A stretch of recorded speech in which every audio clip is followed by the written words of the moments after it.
भाई new blog में आपका स्वागत है। हम आ चुके हैं अर्थ कुमारी देवी पर।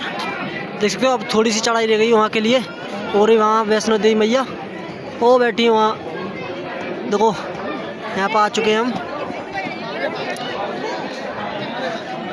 हमने सोचा एक ब्लॉग बना ले।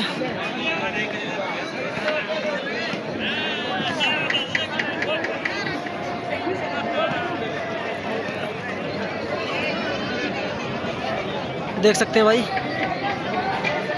नज़ारा कितना खतरनाक है यहाँ का।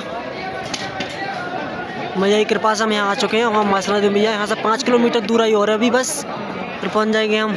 वहाँ का भी नज़ारा दिखाएंगे आपको ब्लॉग में, बने रहे हमारे ब्लॉग में।